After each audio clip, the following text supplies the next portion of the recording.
이걸 왜 한국 사람들이 들어야 되죠? 오상? 당신 얘기일 수도 있습니다. 여러분의 친구, 여러분들의 자제분 이야기일 수도 있는 거예요. 구독과 좋아요, 알람 설정 감사합니다. 자, 왜 일본의 평균 임금은 오르지 않는가라는 건데, 박간의 방송에서 예전에 한국과 이제 일본의 흔히 말하는 최저임금에 대해서도 한번 이야기를 한 적이 있습니다. 예, 그래서 이제 최저임금 이야기를 할 때 일본의 이제 임금 체계에 대해서 뭐 아르바이트 이런 시급적인 얘기는 했지만은 평균 임금 이제 흔히 말하는 이제 회사원들을 기준으로 한 뭐 정규직, 비정규직 등의 봉급자들의 이런 이제 급여에 대해서는 얘기를 하지 않았기 때문에 그 얘기를 좀 오늘 꺼내려고 합니다. 이 문제를 이제 해결을 하겠다라고 이제 많은 일본의 정치가들부터 행정가들이 얘기는 하지만은 이게 실상적으로 힘들죠. 상당히 힘듭니다.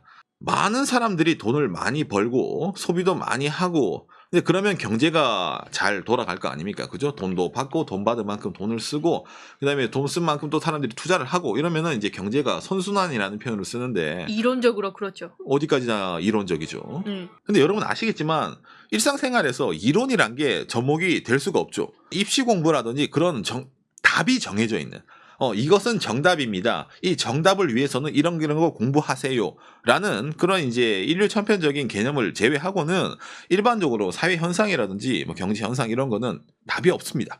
답이 없기 때문에 사람들이 고민을 많이 하고 거기에 대해서 이제 결과를 도출해 내려고 연구를 많이 하잖아요.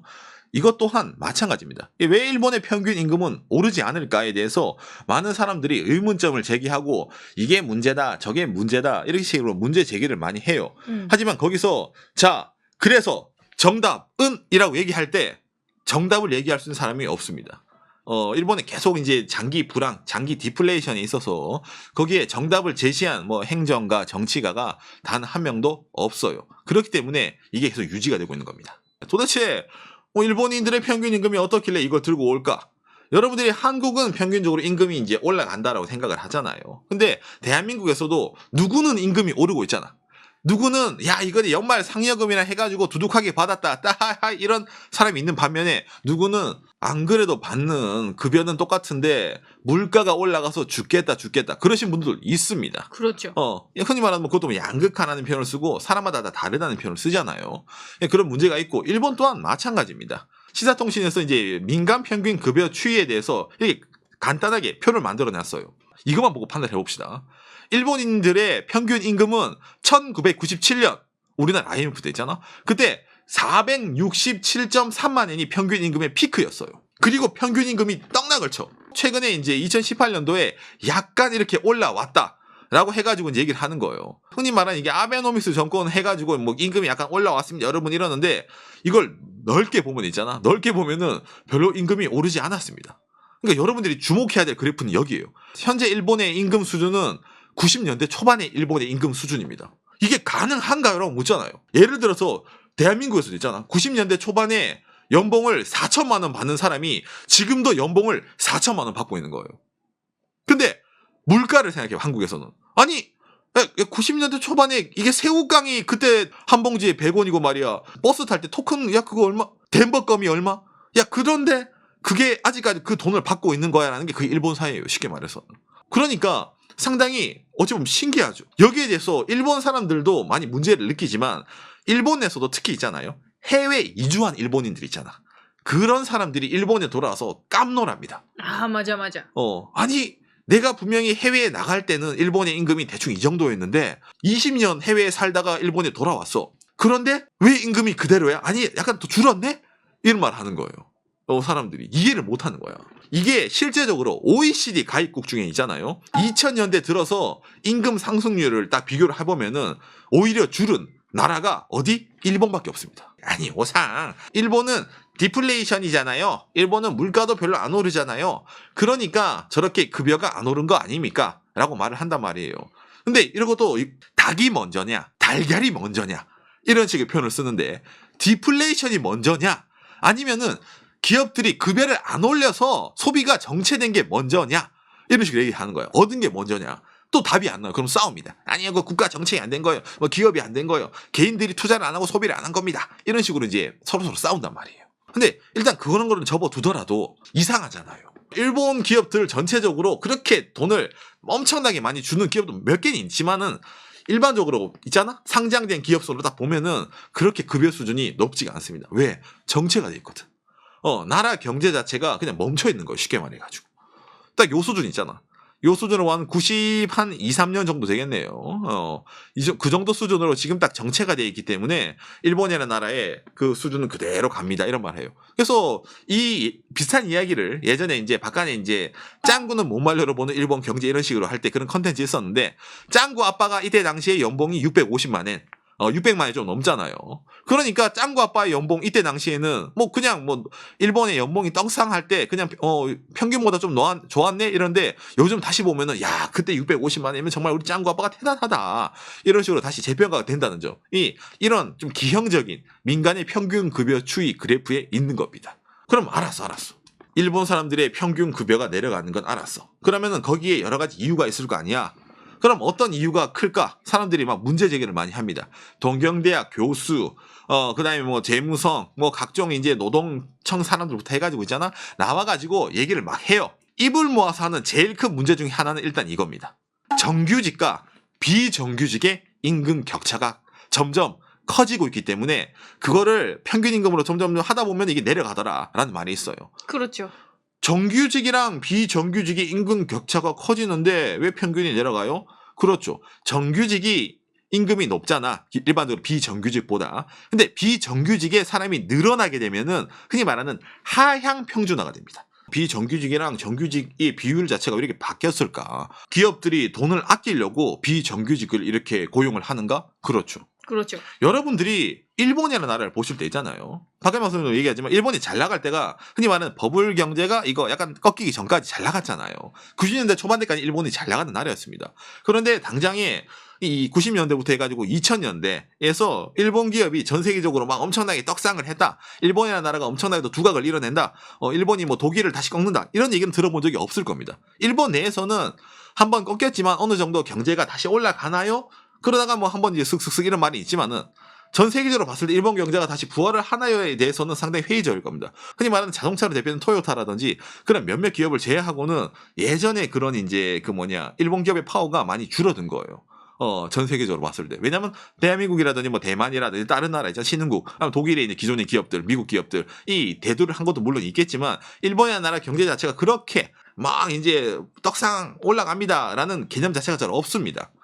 그런데 일본이라는 나라에서 기업들은 그런 상황이지만은 사람들의 고용이라는 그런 것에 대해서 상당히 민감할 수밖에 없어요.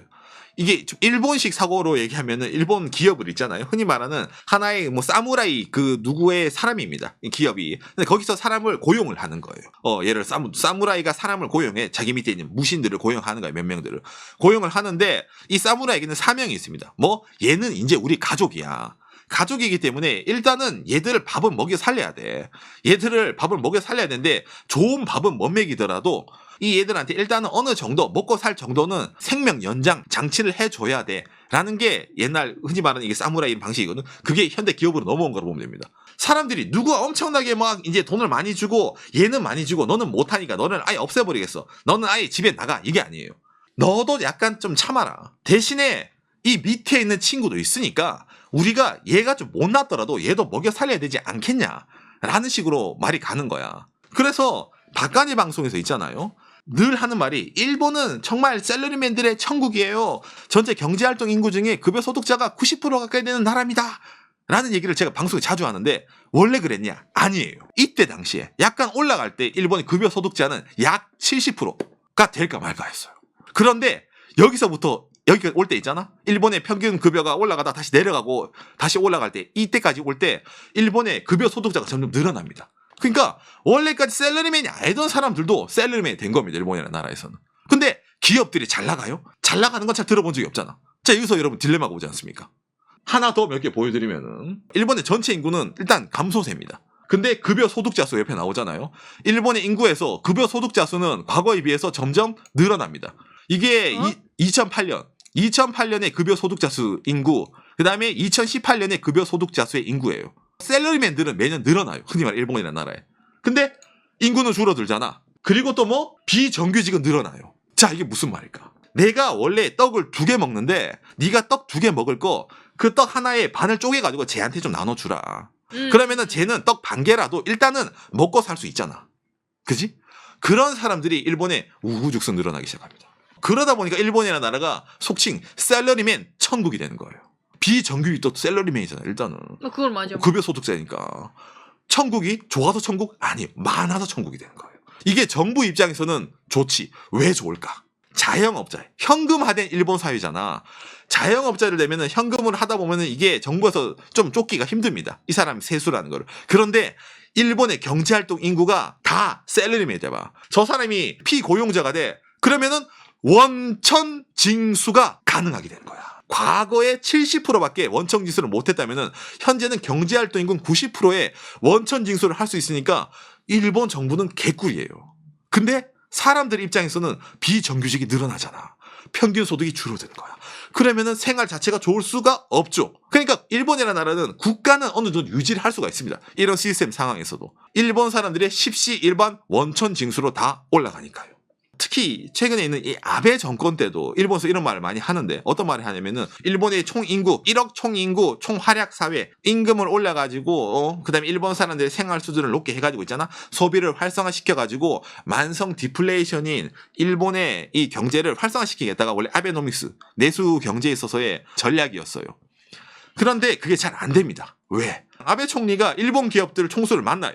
야, 일본 기업들 총수 아베노믹스도 해야 되니까 니들이 솔선수범해서 임금을 올려라 라고 얘기합니다. 일본이란 나라에서 임금을 올릴 때 제일 지표가 되는 기업이 하나가 있어요. 어디?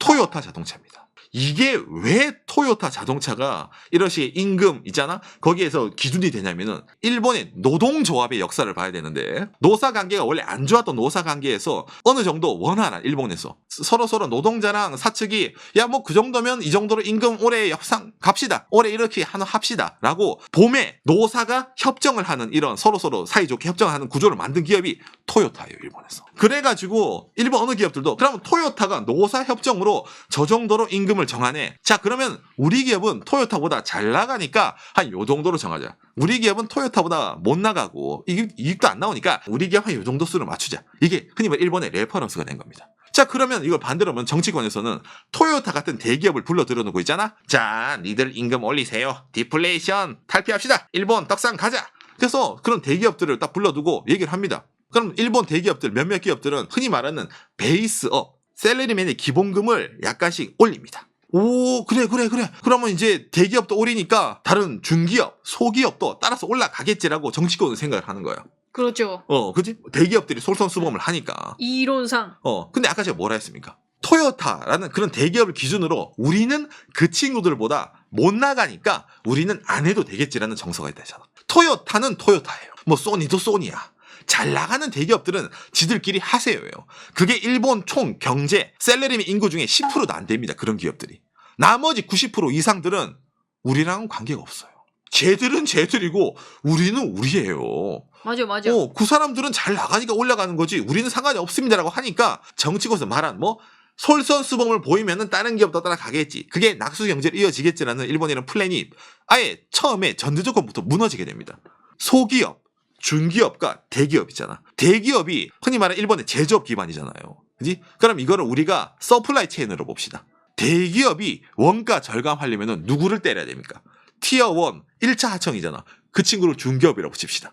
그러면 걔를 때려요. 야, 우리 이번에 임금도 올려야 되고 정치권 저런 얘기해. 아베짱이 저런 헛소리 하잖아. 좀 임금 좀 올리자. 원가 절감 좀 하자. 우리 중기업 친구들 좀 같이 한번 고생 좀 합시다. 오케이, 중기업 딱 때려. 그러면 중기업이 토요타 선생님 알겠습니다. 그럼 중기업도 이제 밑에 있는 소기업이잖아. 그 다음에 2차, 3차 하청지라는 가요.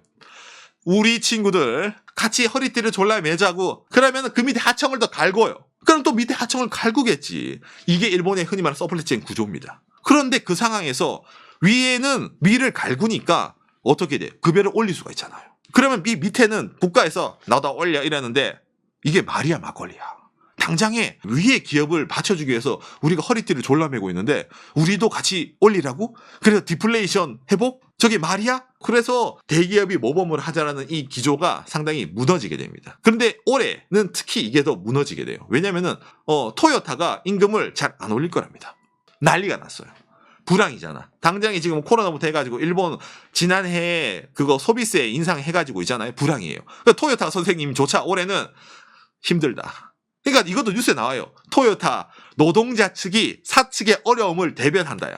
근데 이거를 보는 다른 일본의 90% 이상의 셀러리맨들이야. 망했다. 그래도 토요타 저런 기업 올린다고 이랬으니까 우리 기업에서 좀 뭔가 사측에 뭔가 야 토요타 올리는데 안 합니까? 이런 말 한마디 했는데 이제는 토요타도 힘들다고 하는데 우리 사장님은 이제 와서 토요타도 비상경영이라는데 니들 뉴스 봤지? 일본이 힘들다. 우리는 이제 아예 깎는 순으로 가는 거야. 또 내려가는 거예요. 그게 일본의 이제 기업 구조가 되는 거예요.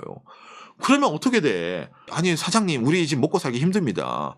야 그래? 그러면은 알겠어. 그러면 뭐 깎기도 힘드니까 일단 현상 유지하고 당장에 다시 뽑는 친구들부터 우리가 인원을 줄이든지 비정규직으로 뽑아가지고 이 친구들을 어려울 때 목을 쳐내도록 하자고. 이게 비정규직이 늘어나는 이유 중에 하나예요. 그러니까 점점 양극화가 일본에서 가속화되는 거예요. 평균 임금만 보면은 과거에 이렇게 높았다 하더라도 다시 오르고 있네라고 느낄 수가 있겠지만 그 일막을 까보면은 잘 나가는 기업들은 돈을 잘 받습니다. 하지만 90% 이상의 일본의 대부분의 기업들은 그런 현상이 아니라는 거예요.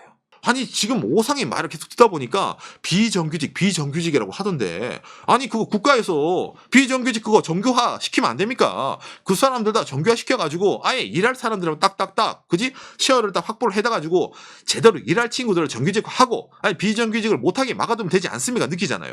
근데 이거를 일본 정치권이 빌드업을 친 거야. 일본 사람들이 입을 모아서 말하는 일본 정치가 여러분들이 아는 그 총리 있잖아요. 고이즈미 주인치로. 이 고이즈미 주인치로 때 파견법 개정이 벌어납니다. 그때는 몰랐어 일본 사람들이. 고이즈미가 개혁을 합니다. 뭐 노동 개혁을 합니다. 이런 말 할 때 좋은 방향으로 개혁을 하겠지라고 생각을 했습니다. 그런데 고이즈미 주인치로 때 어떤 개혁을 했냐? 파견법 대상을 늘린 거예요. 예전에는 이 파견직이란 게 일본에서 비정규직 이런 직이란 게 한정됩니다. 제조업은 꿈도 못 꿔요. 어디서 제조업에 비정규직이야. 노하우도 중요시 여겨야 되고 제조업은 가족이야. 그러니까 다 정사원. 이게 일본 기업이었어 원래. 제조업도 원래는 종신고용식으로 해가지고 꾸준하게 회사에 다닐 수 있는 그런 친구들만 채용이 가능했는데 제조업에서도 아니 이러면은 우리 일본 제조업이 한국 뭐 중국 대만부터 다른 나라 제조업 원가에서 집니다. 일본 제조업이 난리가 나. 뭐 일본 제조업 뭐 전자업계 자동차업계 철강업계 난리가 나. 이거 어떻게 안 됩니까? 정치권 살려주세요. 제조업을 일본 제조업을 살려주세요. 근데 여러분 알잖아요. 일본 제조업 그렇게 잘 나가요? 안 나가요. 글로벌적인 경쟁력이 없는 기업들이 정치권에 로비를 칩니다. 살려주세요. 어떻게? 원가 절감을 해야 됩니다. 그럼 누굴 조져요? 노동자를 조져야 됩니다. 일본에서. 인건비부터 조져야 되는 거야. 비즈니스 유닛. 그게 제일 편해요. 지들이 혁신해서 다른 글로벌 기업 싸워 이길 생각부터 하는 게 아니라 일단은 가격을 맞춰야 돼요.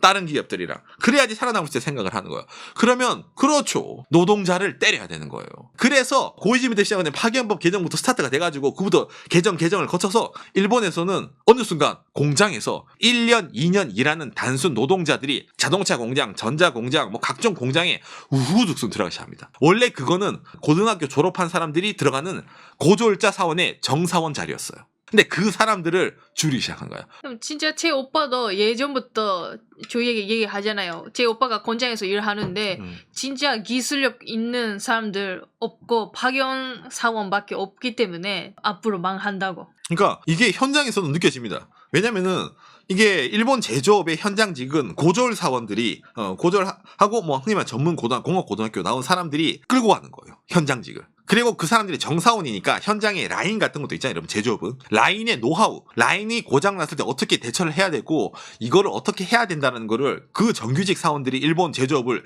지탱을 하고 있었습니다. 그런데 위에서 보기에는 대학교 뭐 좋은 데 나오고 이런 사람들 있잖아. 머리만 큰 사람들은 야 그거 고졸들이 하는 일인데 다른 파견직 애들 똑같이 할 수 있지. 비정규직 니들만 하는 일은 아니잖아. 그래가지고 그런 사람들을 파일을 줄인 거야 일본 제조업이. 그럼 어떻게 돼 현장에서는. 기존에 있던 정사원이 가르치면 열심히 야 이번 라인 새로 들어왔는데 이 라인은 멈추면 안 되니까 이런 식으로 네가 조절을 해야 돼. 알겠지? 예 알겠습니다. 근데 그 친구가 1년 후에 2년 후에 없어요. 왜? 잘리잖아. 정사원 시켜줘요? 잘 안 시켜줍니다. 그러면 어떻게 돼? 처음에는 뭐 그럴 수도 있지. 그러면 정사원인 사람이 또 다음에 사원 들어오면 야 이번에 가르쳐줄게. 이렇게 하는 거야. 그럼 또 그 친구가 2년 후에 사라집니다. 일본 제조업의 현장에서 사기가 어떻게 돼? 어차피 얘는 가르쳐줘 봐야 1년, 2년 후면은 없어. 국내에서 그런 식으로 자국민에 대한 노동 문제가 상당히 심각합니다. 그게 결과적으로 이런 정규직 비정규직의 갈등부터 해가지고 있잖아. 임금 격차가 점점 벌어지는, 정치권에서 방향을 이런 식으로 틀었는데 이런 식으로 틀면은 다 좋아질 줄 알았는데 좋아지지가 않았네. 그래서 지금 아까도 말한 아베 총리가 말하는 1억 총인구 활약사에 할아버지도 일하세요. 엄마도 일하세요. 아빠는 회사 다니는 거 그대로 다니세요. 그지? 이런 식으로 할아버지부터 엄마, 아빠, 뭐 할머니부터 다 나가서 일하세요. 이게 왜 이렇게 될까? 그런데도 임금이 올라가요? 안 올라가요. 왜? 원래 아빠가 연봉이 1억이었어. 그런데 아빠 연봉이 7천만 원으로 줄어요. 그 나머지 1천만 원을 엄마가 파트 알바에서 받아요. 그리고 나머지 2천만 원을 할아버지가 공사판 알바에서 가서 받아요. 그래서 가족 연봉이 총 1억이 되는 거예요. 예전에는 아빠만 1억을 벌어오면 됐어. 할아버지는 집에 있으면 되고 엄마도 살림하면 됐어. 근데 그게 바뀐 거야. 아빠가 7천만 원, 엄마가 1천만 원 슈퍼 알바, 할아버지가 공사판 2천만 원. 이게 일본 사회입니다, 현재. 이게 아베 정권이 말하는 거예요. 그러니까 사람들이 다 일하러 나가네? 다 돈을 이렇게 받네? 경제활동 인구가 늘어나네? 그러니까 일본에서 어떻게 총소득자에서 급여 소득자가 점점 많이 늘어났네? 이야, 일본 사람들 경제활동 많이 하는구나. 만만세다라고 느끼잖아요. 그 일하는 것이 만큼은 그렇지 않습니다. 그래서 평준화라는 말을 씁니다. 제가 일본 경제를 얘기할 때. 일본이라는 나라는 선진국이에요, 여러분. 여러분이 일본에 오시면 알겠지만 동경부터 인프라부터 해가지고 엄청 잘 돼 있습니다. 바닥에 뿐만 아니라 뭐 시골에 가도 시골에도 아스팔트가 삐까번쩍하고 보도블록이 다 걸어져 있고 일본에 뭐 쓰레기 안 떨어져 있고 이런 말 하잖아요.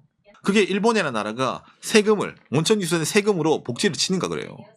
그런데 평균적인 일본 사람들의 삶은 다 평민입니다. 일본은 정말 평민이 많은 나라예요. 그래서 일본에서 뭐 돈을 벌건 일본에서 일을 하시는 분들은 이 셀러리맨들의 계층이 있잖아. 흔히 말하는 어느 정도 돈 이상을 벌게 되면 와, 나는 부자가 된 것 같아, 이런 느낌이 일어나는 존이 나옵니다. 왜?